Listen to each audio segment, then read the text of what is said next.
You said so math is feminine? Well, the word Maat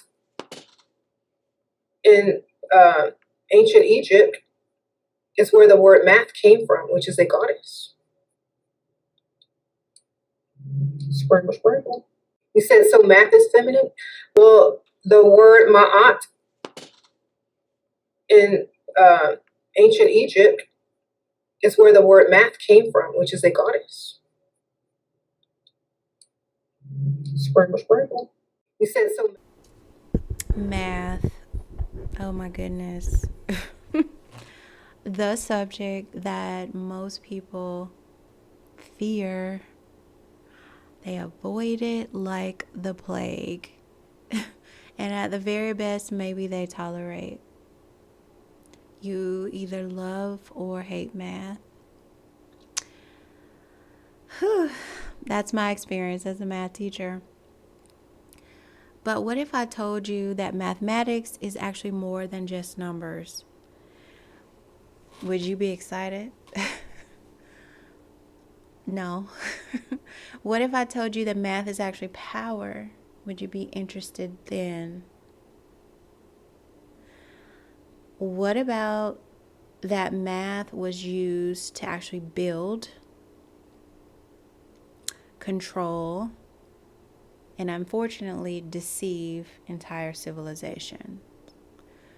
Math is actually the code of this universe. Is actually in math. So welcome. Today I'm going to be talking about mathematics and how it's a sacred science and how we're going to reclaim math as that sacred science it was always meant to be. So before math was a subject in school, it was a cosmic principle. The word math itself traces back to Maat. Maat is a Kemetic Egyptian goddess of truth, balance, and universal order.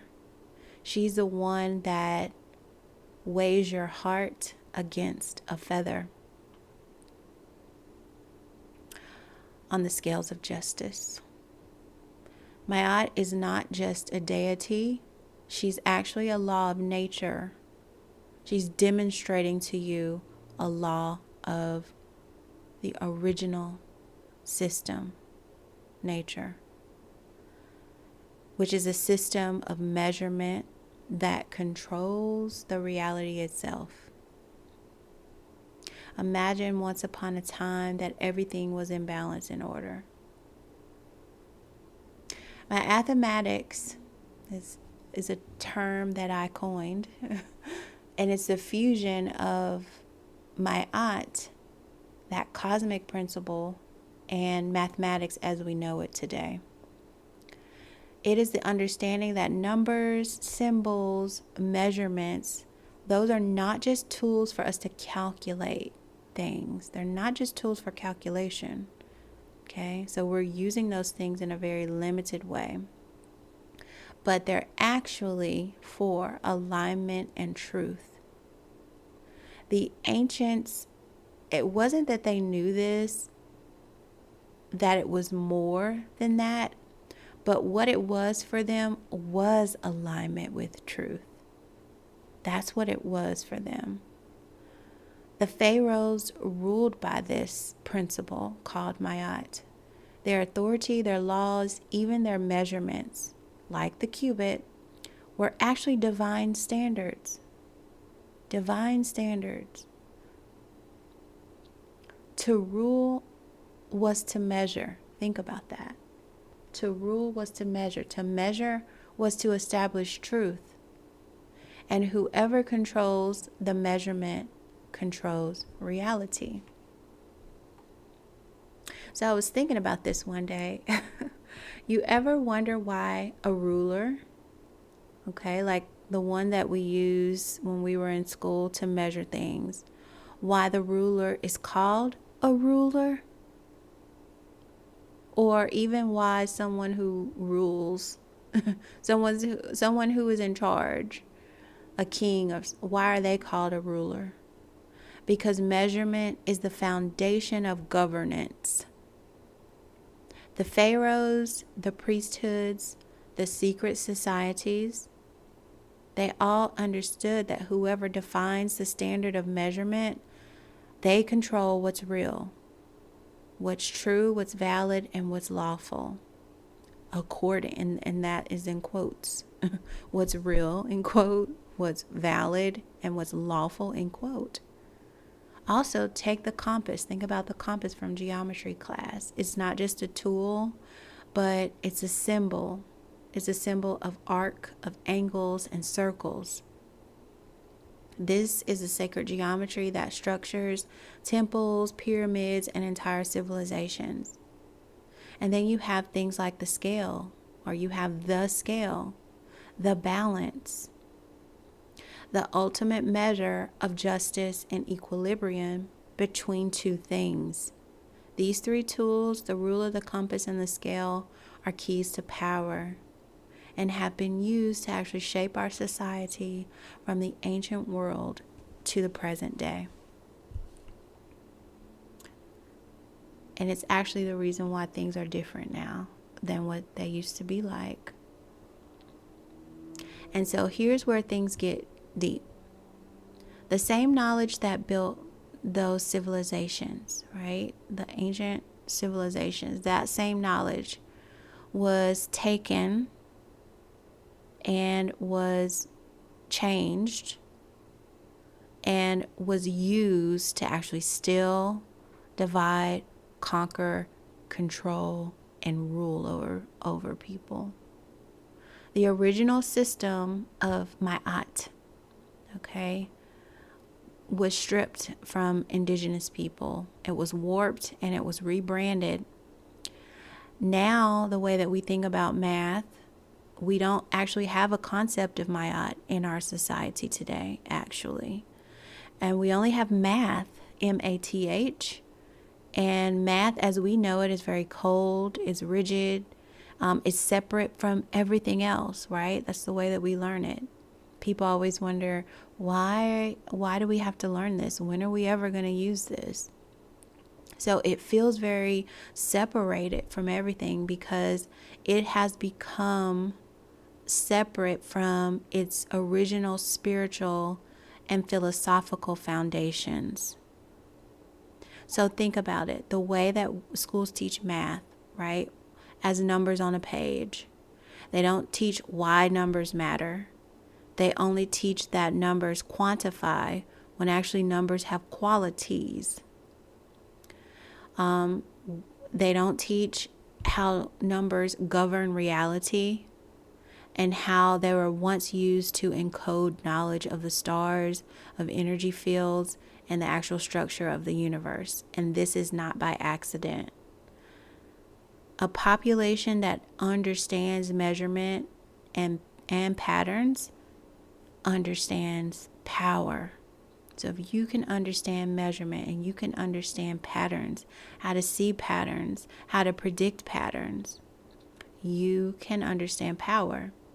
Those who control the curriculum, those originators of the public school system curriculums, who establish what and how we learn from kindergarten to grade school, and whoever even set it up that way. Who says there needs to be a kindergarten or an elementary school, a middle school, and so forth? Those people understood this. Okay, and so what my mathematics is about, it's about breaking that cycle. It's about reclaiming what's actual and reclaiming the truth. And you may ask yourself, why does this matter to you? Well, because everything in your life, everything in my life is governed by measurement. Your time is measured in hours and minutes. Our time, the very thing that we literally live by, time, is measured in hours and minutes, which is governed by the sun, and that's a whole nother video. But our money, right? How we move about the world, we need money. That's measured in digits and currency. It's measured. So let's just focus on the word measured. The fact that our time is measured, did we create that system of measurement for time? Or was that given and delivered to us by someone, something, right? Our money is a system and it's measured in a certain way. Were we a part of that? Who originated that system? Those are the people. Okay, quote unquote people, entities, beings that have the power. Even our identity. Our identity is summarized with numbers like our social security number and our driver's license number. We're being summarized by numbers and identified in that way. Even our spirituality in some cases is rooted in numbers. So my mathematics isn't just about math. It's about waking up to how math is used to shape our reality. And if you don't understand the laws of measurement, you will always be measured and controlled by someone else.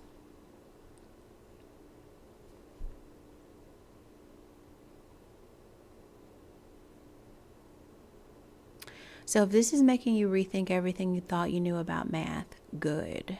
Because it's time to reclaim the power of mathematics. It's time to reclaim that.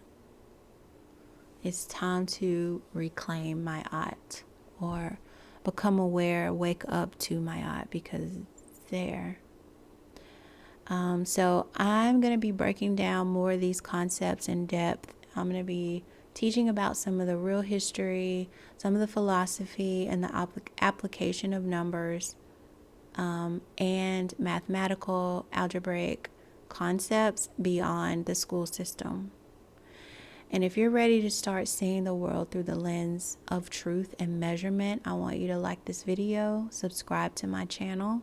I want you to share this video with other people who would love to and who would be interested in hearing these things. And we will get started right away. If you're really, really ready, and if you're really about unplugging from the complete deception of this false reality and mastering more algebraic, mathematical concepts and understanding their applications and their philosophical reflections, deeper meanings, I want you to go to mathematics.com. That's mathematics with 2 A's, basically. Check out my offerings there and join something. Let's get started this summer and be ready for next school year. Let's get our children ready. Let's get ourselves ready so that we can support our children, especially so long as they're still a part of the public school system. But let's prepare to take them out of the public school system. Prepare. So let's build and let's measure, actually, and step back in and reawaken to the Maat. Until next time. Wholeness. Real principles that we're taking is one, Maat. Okay, so we know that Maat is they took Maat, and I'm just going to not explain what Maat is right now because that's a whole nother 3 hours, and they used it for numbers, as in money. Like we know that Maat is math, the same English word and derivative, and they used this phi and these numbers that are really spit out in these mathematical sequences, and they use that for money, counting, and summary. Okay, so what this means is that the most abhorred way that the numbers, which are archetypes, as we talked about, can be used is to actually count something with them. So they used it for that. They also used it for then summarizing, like, how many of these do you have? How far do we need to go? Because now you're using Maat to basically draw boundaries. And we talked about that, how they basically started forming boundaries off of this sacred geometry, right?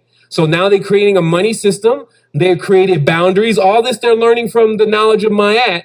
And then now they have this, this nucleus happening where everybody is summarized or, based on their number. Am I making that very clear? So the summary component is if now I can assign a number to you, you're now summarized within that number. So now people think that they're numbers, which is your ID and your social security number, right? So this is how they use the principles of Maat. You are really a number in many respects because there is a quantifiable aspect of you. That's what we're looking at within etiology. It's like, okay, you have these number 4 traits. You're also all the numbers. What does these numbers mean? Okay, it's Mars, it's Jupiter. So we know that there's more going on here, but they've stripped all of that away and they just use that as a counting and a summary system. So there's no actual knowledge with their Maat.